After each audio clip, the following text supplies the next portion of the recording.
어, 오늘 여러분들 이 부활절의 첫 시작이 언제인지 아시죠? 대충은 언제인지 이제 아실 것 같은데요. 부활절이 첫 주일의 시작이잖아요. 네, 우리가 지금 지키고 있는 이 주일은 부활절부터 시작됐어요. 그때부터 이렇게 주일에 예배를 드리고 지금까지 그렇게 드리고 있습니다. 그렇다면 여러분들 부활주일, 지난 한 주간 동안 부활주일 이렇게 쫙 보냈는데 잘 보내셨습니까? 어떻게 잘 보내셨나요? 목사님 얼굴은 조금 탄 것 같아요. 그렇죠? 좀 얼굴이 좀 검게 그을리셨고, 또 누군가는 육신이 연약해서 좀 병중에 있다가 다시 부활하신 분들도 있고, 네, 여러 가지 모습으로 또 이렇게 부활주일을 보냈을 것 같은데요. 내 모습이, 내 상황이 어떠함에도 불구하고 여러분들 앞으로의 주일, 우리 주일은 매일매일이 부활절이라고 합니다. 그래서 매일 또 1년에 한 번 있는 부활주일을 맞이할 때에, 또 그리고 작은 부활주일로 지키고 있는 이 주일 보내실 때에 기쁨이 넘치는 여러분들 되시기를 소망합니다. 2주 전쯤에 제 아내가 저에게 이런 말을 이제 질문을 했습니다. 어떤 사람이 질문을 했다고 하면서 질문을 하는데, 부활주일을 아이들에게 설명을 하면 어떻게 설명을 하면 될까요? 라고 누군가 이제 한글학교의 선생님이 물어봤다고 해요. 그럼 어떻게 부활주일을 설명을 하면 될까요? 그래서 제가 무심결에 이렇게 이야기를 했습니다. 아마 그분은 논리적으로 알고 싶어 하는 게 아닐까. 그렇게 제가 대답을 했습니다. 그러자 아내는 대답을 했죠. 부활을 어떻게 논리적으로 설명을 할 수가 있나요? 라고 다시 저에게 반문을 했습니다. 그러면 저는 여러분들에게 똑같이 한번 이 질문을 드려보겠습니다. 부활을 믿습니까, 여러분들은? 네, 다들 믿으시니까 이 자리에 앉아 있겠죠? 그러면 부활을 논리적으로 설명이 가능하다고 생각을 하십니까? 네, 그런 분이 계시다면 우리 프리젠테이션을 한번 해보는 것도 좋을 것 같은데요. 네, 제가 먼저 대답을 드리자면 이 예수님께서 부활하시는 것을 당연히 믿을 수 있고요. 그리고 논리적으로도 설명을 할 수 있습니다. 그런데 어떻게 논리적으로 설명을 할 수 있을까? 이런 생각을 해보면서 저는 논리라는 말이 일단 어떤 의미인지 찾아보았어요. 논리란 그러니까 말이나 글에서 사고나, 우리 생각을 말하는 거죠. 사고나 추리 따위를 이치에 맞게 이끌어가는 과정, 이 의미가 바로 논리라는 말이 가지고 있는 의미라고 합니다. 다시 말해서 말이 되도록, 그리고 이해되도록 모든 사람들에게 그렇게 이야기를 하는 것이 논리라는 것이죠. 그럼 이러한 의미를 바탕으로 우리는 어떻게 부활을 논리적으로 설명을 할 수 있느냐? 제가 처음부터 끝까지 말씀을 드리지는 않겠지만, 우리는 성경, 그리고 우리의 역사, 그리고 많은 사람들의 증거, 상황들, 이것들을 통하여서 얼마든지 논리로 설명을 할 수가 있습니다. 우리가 부활을 못 믿어라고 하는 사람들, 과학적으로 어떻게 믿어? 이렇게 하시는 분들은 과학이라는 것을 믿고 싶기 때문에 그렇게 말을 하는 것이지, 우리는 얼마든지 이 논리라는 말에서 이렇게 정의를 하듯이 우리는 얼마든지 부활의 이야기를 논리로 풀어갈 수가 있습니다. 간단하게는요, 구약 성경에는, 우리는 구약 성경과 신약 성경이 이렇게 보고 있는데요. 구약 성경에는 처음부터 끝까지 예수 그리스도를 향하여서 이야기를 하고 있습니다. 이게 똑같은 시대에 한날 한시에 적혀지는 책이 아니잖아요.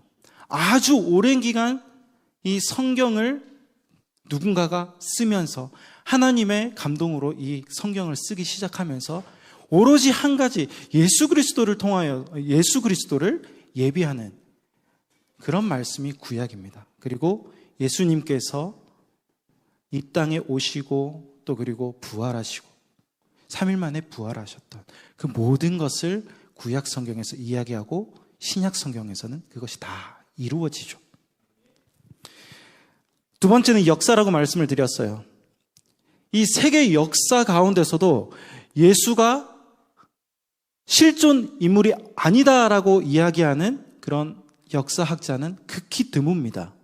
예수는 실존 인물이 맞습니다라고 인정하는 역사학자들이 훨씬 더 많이 찾아볼 수 있습니다. 그 중에 대표적인 한 사람은요, 지금은 이 세상에 없지만 요세푸스라는 그 사람은 이스라엘 고대 그 근동에 대하여서 가장 권위 있는 역사학자로 꼽히기도 하는데요. 그 요세푸스라는 사람도 예수님을 언급을 합니다. 신약에 있는 세례 요한, 예수님, 이 모든 사람들을 언급을 하기도 합니다. 마지막으로 저는 상황을 말씀을 드렸습니다. 제자들의 상황, 사도 바울도 포함되고요. 예수님과 함께 계셨을 때 그렇게 하나님 앞에서 무식하고, 제가 무식하다는 표현을 써서 죄송한데 그분들에게는 무지하고 잘 알지 못했던 이 제자들이 한순간에 바뀌었어요. 바울은 어떻습니까? 예수님을 믿는 사람들을 잡아서 고통을 주고 옥에 가두고 죽이기까지 한 사람입니다. 그 사람이 어떻게 갑자기 변할 수 있을까요? 이런 상황들을 하나씩 하나씩 이야기를 하면 우린 얼마든지 논리로 이야기를 할 수가 있습니다. 그런데 제가 여러분들께 지금 성경의 이야기, 그리고 역사의 이야기, 그리고 상황의 이야기, 이 모든 것을 말씀드린다 할지라도 여러분들 이해를 하실 수 있으시겠습니까, 혹시? 제가 왜 이 말씀을 드리냐면, 이렇게 논리라는 것을 여러분들 누군가와 어떤 사람들과 이야기를 할 때 밤새도록 이야기를 할 수가 있습니다. 그렇지만 이 논리를 그 상대방이 인정을 한다고 해서, 이해를 한다고 해서, 그것을 받아들인다고 해서 내 믿음이, 예수를 향한 나의 믿음이 갑자기 좋아지거나 한순간에 변화하거나 절대 그렇지가 않다는 거예요. 내가 안다고 해서 믿음이 생기는 건 아닙니다. 여러분, 사람은요, 자신이 믿고 싶은 것만 믿는 경향이 있습니다. 내 눈으로 확인한 것, 그리고 내가 경험한 것, 그런 것만을 믿으려는 경향이 있습니다. 내가 경험해보지 못하고 내가 생각해보지 못한 것에 대해서는 잘 믿으려 하지 않아요. 민성이가 지금 밖으로 나가는데 민성이가 밤하늘을 보는 걸 되게 좋아하잖아요. 그래서 아주 좋은 망원경도 집에 이렇게 놔두는 걸 봤어요. 네, 민성이가 나갔기 때문에 민성이 말을 잠깐 하자면 밤하늘을 보다가 UFO를, 민성이 피셜로 UFO를 발견을 했어요. 너무 기쁜 거예요. 그래서 그 모습을 막 집안에 뛰어나와서 목사님, 사모님, 얘들아 나 이거 봤어 라고 천천히 설명을 해줍니다.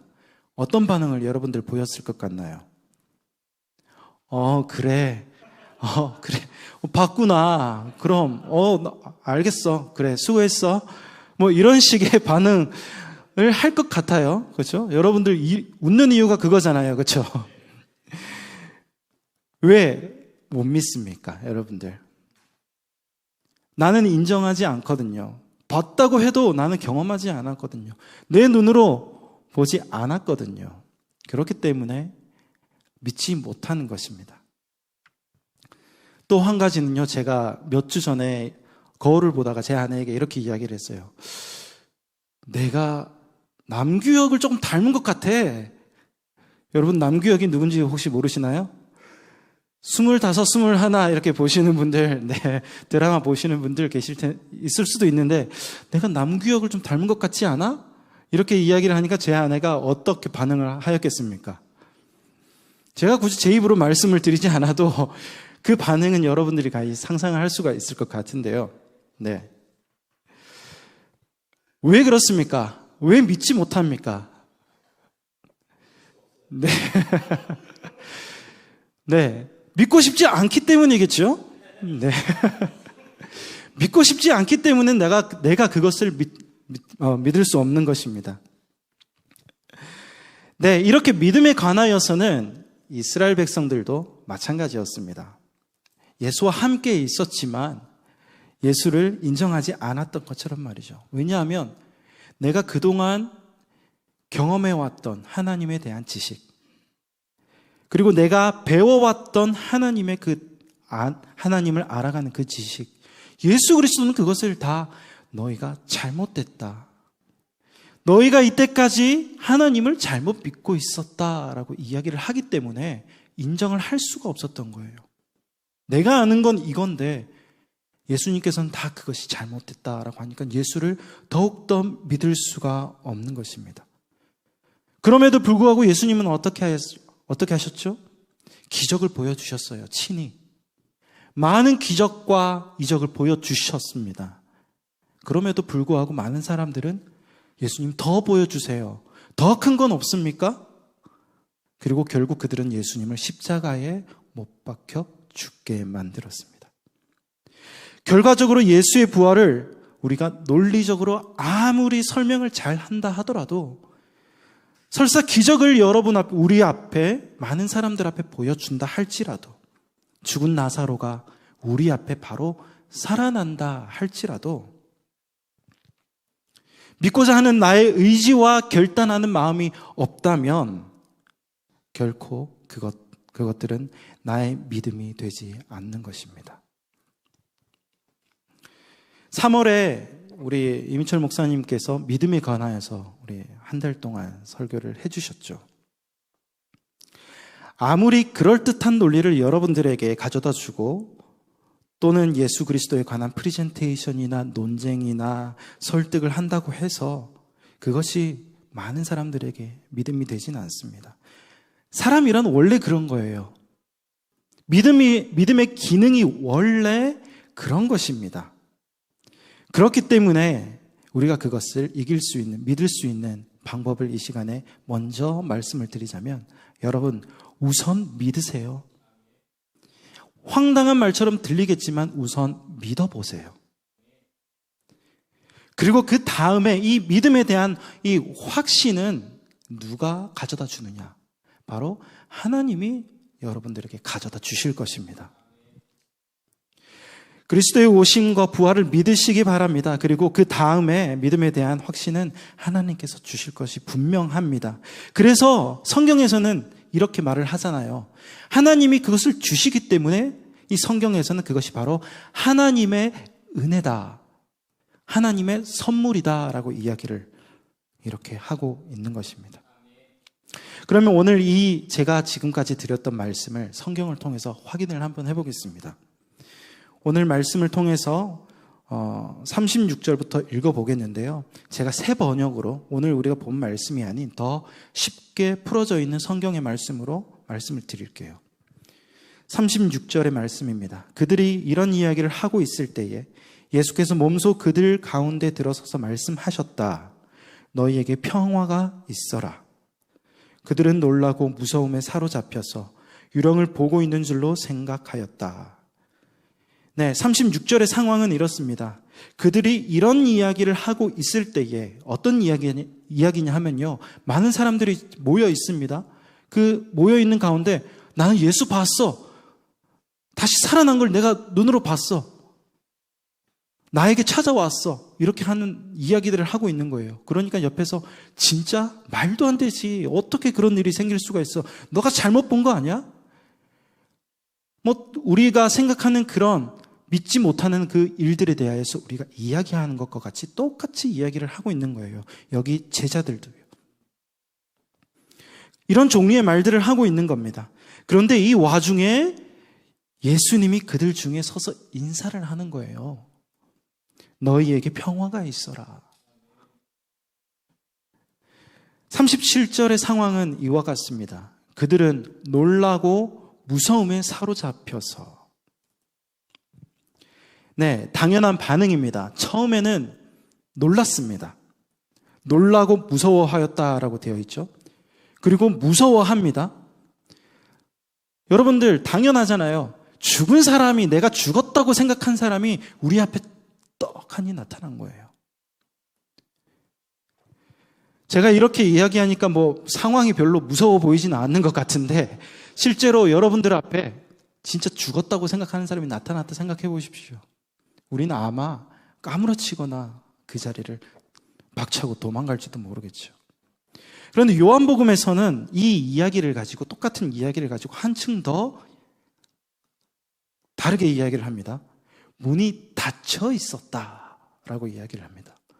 문이 닫혀 있음에도 불구하고 예수님이 그 자리에 나타나신 거예요. 얼마나 놀랍습니까? 지금 제자들은 너무 놀라고 두려운 상황 가운데 처했습니다. 오죽하면 말씀에 이렇게 나와 있잖아요. 유령을 보고 있는 줄로 생각하였다. 얼마나 놀랐으면 유령이라고 생각을 합니까? 우리들도 다 그런 경험이 어렸을 때 다 있잖아요. 귀신으로 놀라고 두려워했던 그런 어렸을 때의 경험이 다들 있을 것 같은데요. 제가 어렸을 때는 홍콩 할매 귀신이라는 귀신이 유행을 했어요. 여러분들 들어본 적 있으십니까? 홍콩 할매 귀신? 저희 지역에서만 이 지역에 따라서도 그 귀신이 유행을 하는지 모르겠지만, 어쨌든 저는 그런 귀신들 때문에 화장실도 못 갔던 그런 기억이 있어요. 제가 예전에 살았던 제가 생각나는 집에는요, 지금은 이렇게 내리기만 하면 쫙 물이 우리의 모든 배설물들 다 내리게 해주지만, 푸세식 화장실이라고 들어봤죠. 네.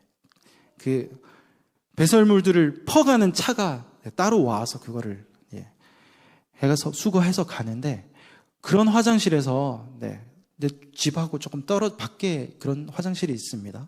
그런데 가면 이런 괴담도 있었어요.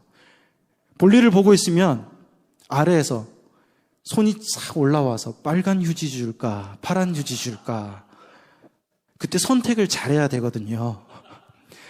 네, 이런 괴담도 있었습니다. 그런 것들 때문에 무서워했던 그런 기억이 있었는데, 여러분들도 아마 유령, 귀신 이런 것들로 무서워했던 그런 어린 시절의 모습이 있었을 수도 있을 것 같습니다. 지금 제자들은 제가 겪은 그 상황과 크게 다르지 않습니다. 너무 놀라고 무서워서 이게 귀신인가 유령인가 하는 그런 생각까지 했으니까 말이죠. 그러자 예수님께서는 말씀하십니다. 38절의 말씀인데요. 예수께서는 그들에게 말씀하셨다. 어찌하여 너희는 두려워하며 어찌하여 마음에 의심을 품느냐. 예수님은 살아계실 때에 내가 죽고 3일 만에 다시 부활할 것이다 라고 이야기를 이미 제자들에게 수차례 말씀을 하셨습니다. 그럼에도 불구하고 이 제자들은 두려움과 놀라움과 이 유령의 망상에 사로잡힐 뿐이었죠. 어쩌면 이것은 우리의 모습일 수 있습니다. 믿지 못할 때에 예수가 나에게 아무리 찾아온다 할지라도 나는 찾아온 그분이 예수님이라고 나는 알지 못할 것입니다. 나에게 진실을 보여준다 할지라도 그것이 나에게 진실인지 내가 깨닫지 못하게 될 것입니다. 하나님이 아무리 나에게 이 메시지는 너에게 맞는 거야, 너에게 필요한 거야, 너의 믿음을 위하여서 있는 말씀이야 라고 이야기를 해주셔도 나에게 믿음이 없다면 그것을 알아차리지 못합니다.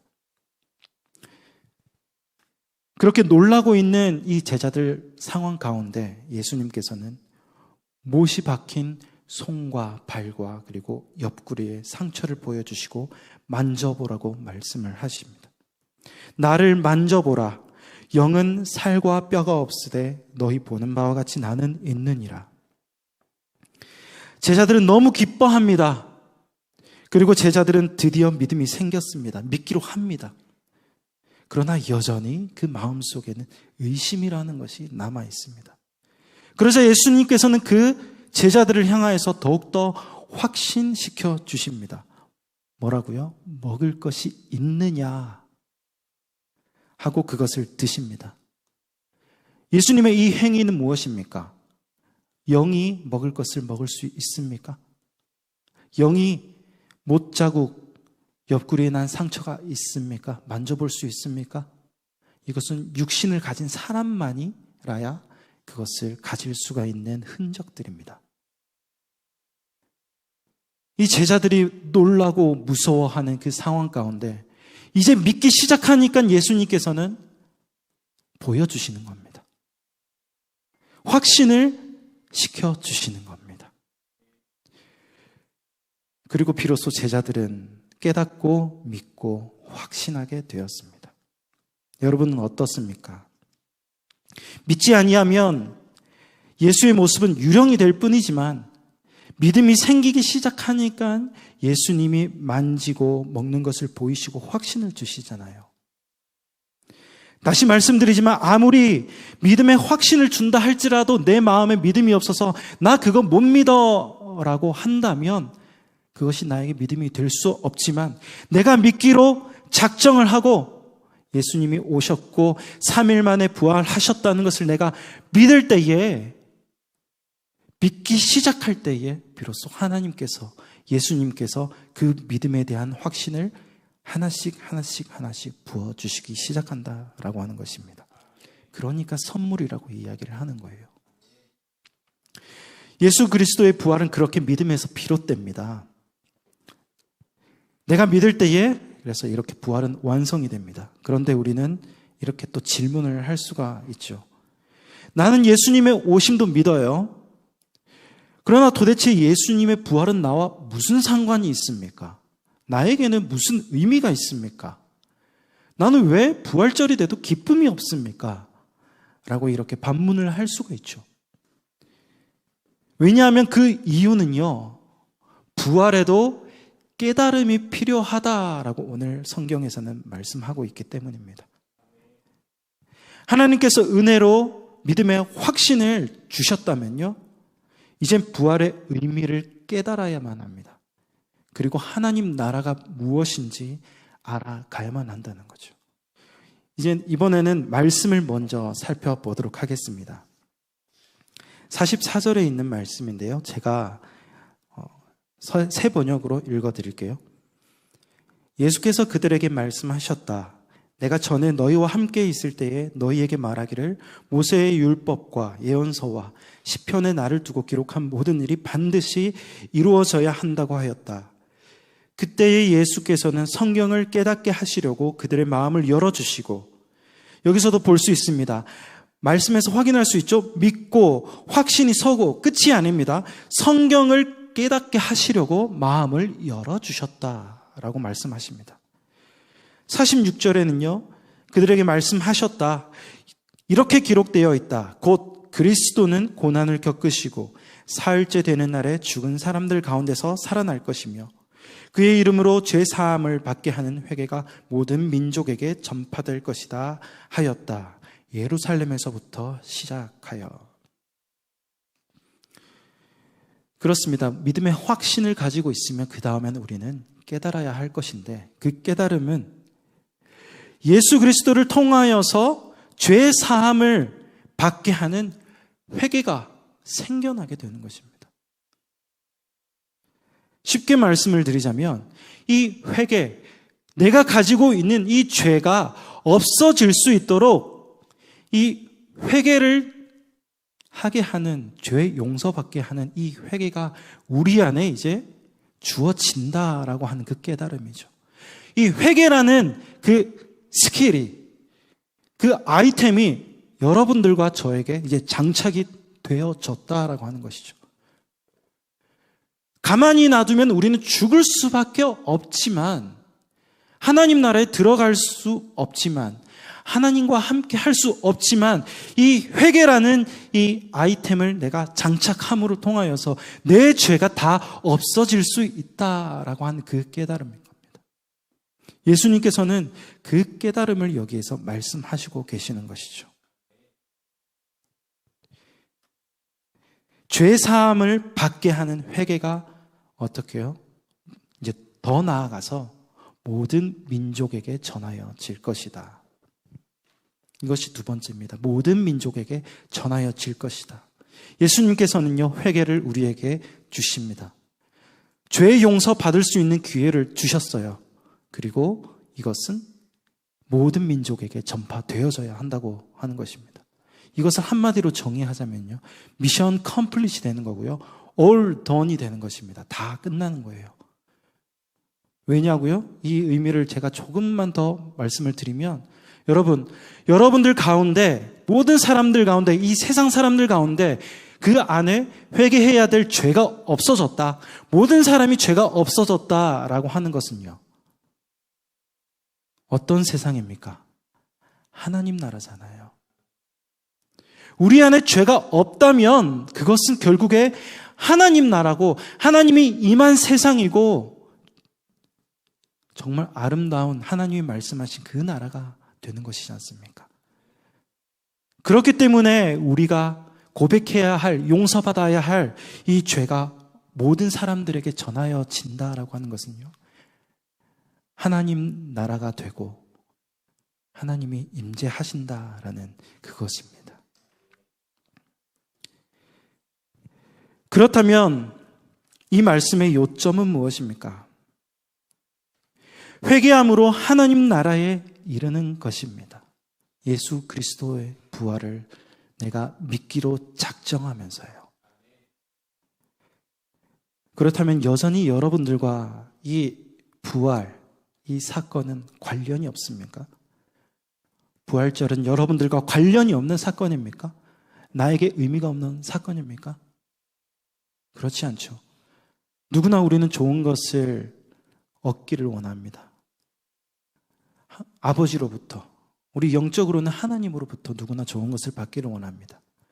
함께 하고 싶어 합니다. 그의 나라에서. 그렇다면 내가 그 나라에 들어갈 수 있는 것은 지금 말씀드린 이 믿음과 확신과 깨달음뿐이라는 것이죠. 그런데 오늘 우리는 왜 기쁨이 없습니까? 49절의 말씀입니다. 보아라, 나는 내 아버지께서 약속하신 것을 너희에게 보낸다. 그러므로 너희는 위로부터 오는 능력을 입을 때까지 이 성에 머물러 있어라. 약속한 것을 너희에게 보낸다. 약속한 것을 받아라 라고 이야기를 하고 있는데요, 무엇입니까? 제자들에게는 그것을 받을 때까지, 능력을 입을 때까지 이곳에 있으라 라고 하였는데, 그곳이 어디입니까? 예루살렘 성에 있으라는 것입니다. 그것이 무엇입니까? 그 능력이 무엇입니까? 바로 성령입니다. 성령을 받을 때까지 이곳에 있으라라고 하는 것이죠. 성령은 우리 영혼에 생기가 넘쳐 흐르게 합니다.